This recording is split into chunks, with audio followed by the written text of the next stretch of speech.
The focus of our next Soldier Spotlight is another one of Dade County High School's very own teachers, Mr. David Howard, who proudly served in the United States Army. Here's his interview with Cammie Counts. First of all, tell us about how long you have served and what branch you're in and your rank. All right, I was in the U.S. Army National Guard in Tennessee. I joined when I was in high school, and I actually was in for 12 years. Had a pretty bad accident with my left ankle, and if I hadn't had the accident, I would still be in today. Okay, and when did you decide that the military was right for you? I think when I decided it was right for me is when I was a child. All of my mom's side of the family was in the military, and then my dad's side was also in the military. So then when I grew up, had a military background, then when I got to high school, the recruiters started coming to school, talking to us, and I decided to join my junior year, and I went all through high school. My senior year in the National Guard, I actually got to wear my uniform to school and recruit, and I got 5 students to join my senior year. Okay, and what would you say to students considering a career in the armed forces? First of all, I would just tell them to make sure that it is a commitment that they want to make, because it's something that I take dear to my heart, and all military members and veterans take it to heart. So it's something that you really want to think about before you jump into it. Make sure that you are dedicated and that you're willing to give your life for the military. Okay, and tell us about your specific job in the armed forces. What did you do? All right, my specific job, I got lucky. I joined the National Guard again, like I said, as a junior in high school. I drilled 1 weekend a month, 2 weeks in the summer for 2 years.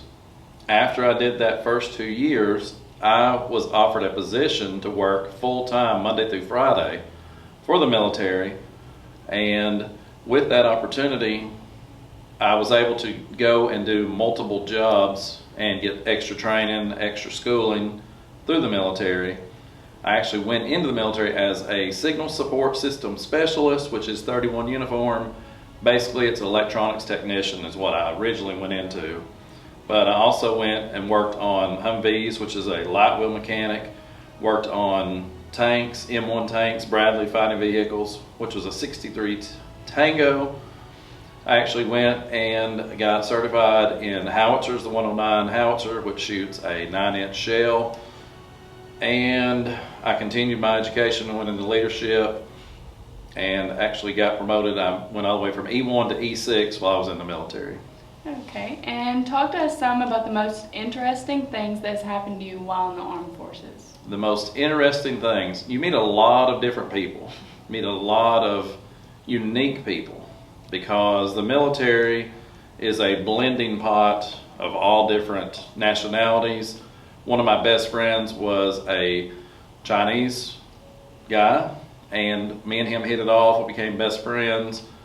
And I guess the big thing, the most interesting thing, is just all the people that you meet and the relationships that even after being out all these years, I still have friends and relationships that I gained while I was in the military. Okay, and last question. In honor of Veterans Day, what does it mean to you? What does it mean to me? Now, if you're one of my students, you already know what it means to me, because I take the military very serious. I actually bring the military up daily. And as far as Veterans Day, what it means to me, it is a time to remember the soldiers that are serving today, and to try to give everybody appreciation for a job that a lot of times doesn't get rewarded or appraised for. But the part that upsets me the most about Veterans Day is nobody takes it serious anymore. I tell my students, President's Day, the banks close, everybody's off work, but Veterans Day is just another day. And my dad, who's a Vietnam veteran, he told me that now Veterans Day to Americans just mean that furniture goes on sale. Because if you listen to the radio, the TV commercials right now, everything's talking about furniture sales because of Veterans Day. But to me, it's something important, and we need to remember all of our servicemen and women who are actually serving, defending our country. Okay, well, thank you. Thank you, ma'am.